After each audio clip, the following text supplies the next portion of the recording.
So much happening in crypto land today. Pantera's big prediction that Bitcoin will hit $42,000 by the end of the year. Bitcoin mining hardware is in red hot demand, and a whole host of other big stories ranging from Bermuda to Norway to Palestine to Nigeria and beyond.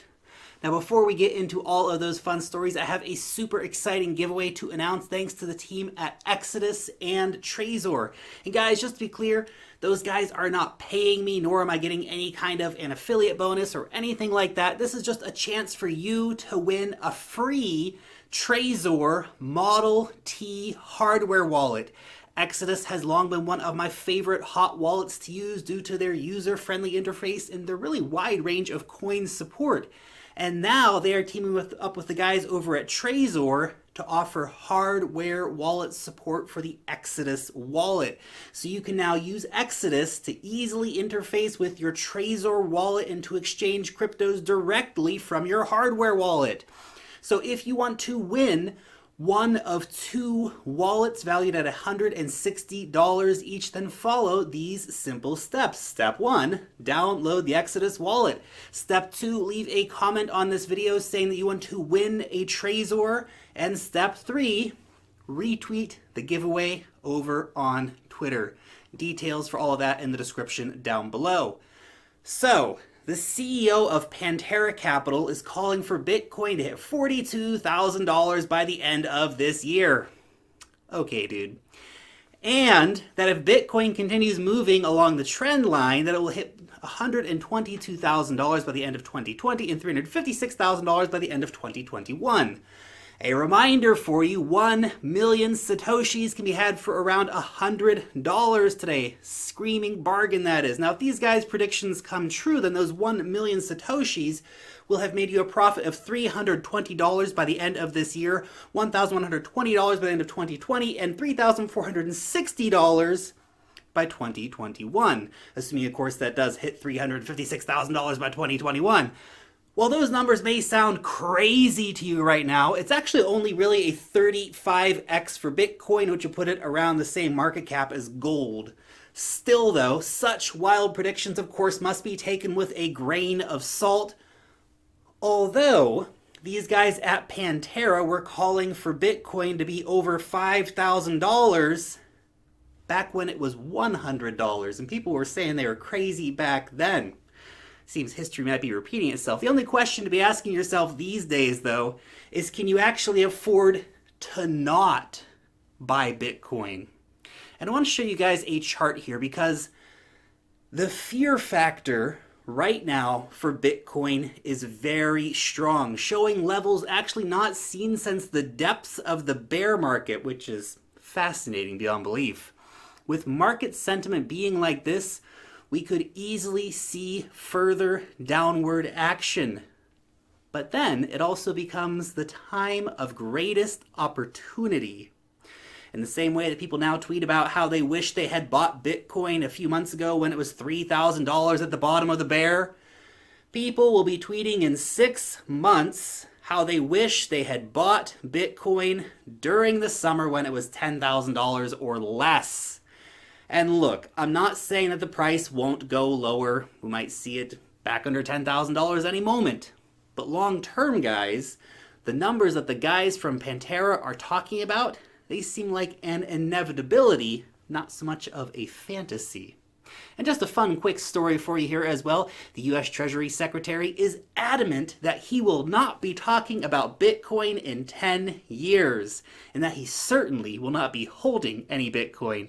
Well, I believe the second part. I can see this guy being a person who will never buy Bitcoin, but I guarantee that someone is going to be asking this guy about Bitcoin in 10 years. He's never going to escape it now that he's said that.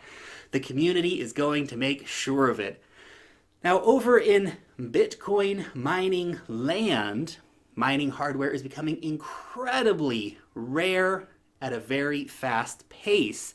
All major producers of Bitcoin miners are currently sold out of their stock, And secondary markets are seeing significant markups to meet the red hot demand for people who want Bitcoin mining hardware.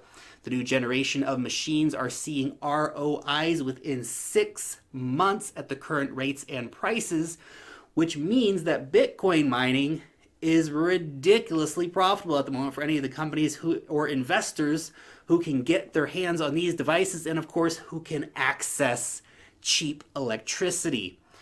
Bitmain currently is taking pre-orders for late November. 6 months out, guys. That's crazy.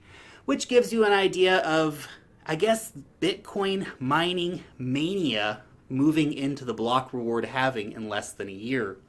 And here's an interesting story that actually first surfaced around a year ago. I think it was around mid-June 2018. Norwegian Air is finally debuting Bitcoin payments for flights and will be opening a Bitcoin exchange for people in Norway. While not the first airline to directly accept Bitcoin payments, of course, because we have others like Air Baltic, which have been accepting crypto for quite a while now, this Norwegian Air case is unique because they are launching their own cryptocurrency exchange to handle the payment processing side of it. So that's pretty cool.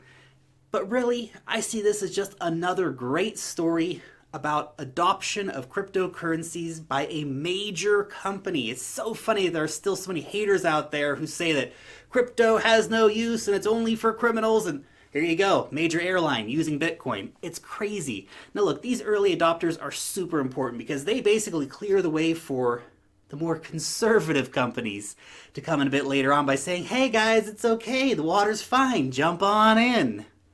Circle, the owners of Poloniex, is moving its operations offshore with a new office in Bermuda. 70% of Poloniex users actually hail from outside of the United States, and the new Bermuda-based entity will handle those accounts from now on.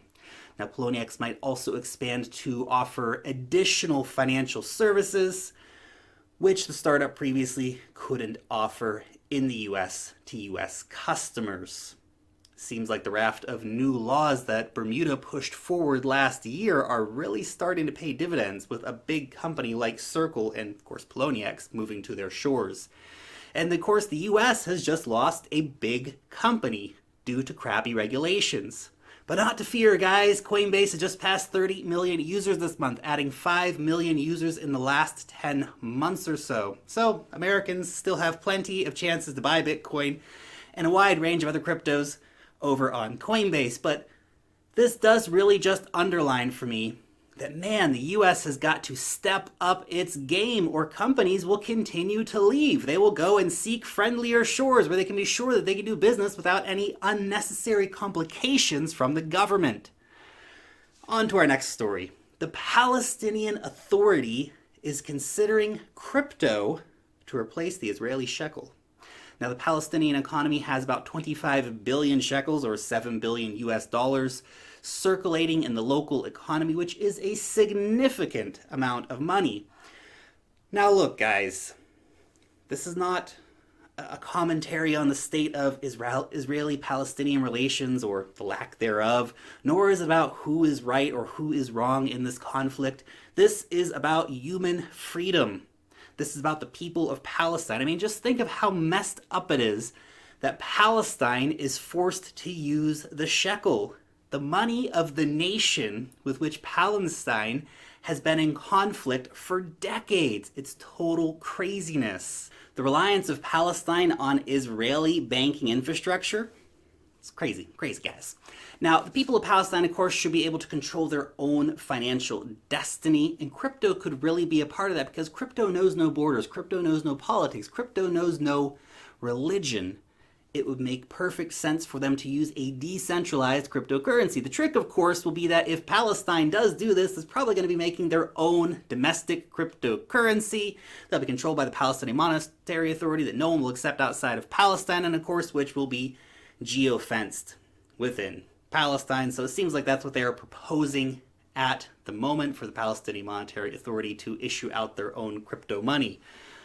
But it would be amazing to see somewhere like Palestine adopting a global decentralized cryptocurrency. Well, Bitcoin would be amazing. I don't think it's actually ready for such a big task yet. There are 5 million people in Palestine.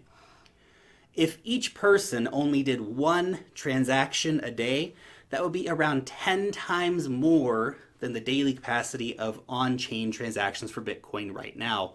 Also, the average wage earner is making around $50 a day in Palestine, so paying $1.25 in Bitcoin fees, which is around the current average, that would add up pretty fast. And if we were to assume that 1 transaction a day per person at those prices, then the average Palestinian would pay 1 to 2 weeks of their wages per year to Bitcoin miners, which is unacceptable, to be honest. And Lightning Network, it's just not ready for such a big task yet. But when it is ready, it would certainly solve the fee problem, although a crypto like Dash or Litecoin could easily fill this void too. Hashtag Litecoin for Palestine, guys. And of course, we must consider that price fluctuation is pretty damn unacceptable for people who have families to feed. If Bitcoin drops by 10%, then your kids are going hungry tonight because some whale in Europe or whatever decided to dump the market. Well, that's not going to work for money, is it? It's not going to work for a currency of a country. Bitcoin is still a long way away from becoming a unit of account. It can very well one day be a unit of account, but the reality is that that is not happening right now. We are still in the price discovery phase. But decentralized stable coins, now that is something that could very well fulfill the role here. Maybe something like DAI or Reserve. These could both be solutions that would, of course, enable day-to-day transactions as well as being able to easily access international markets and transfers and to be censorship resistant. What do you think, guys?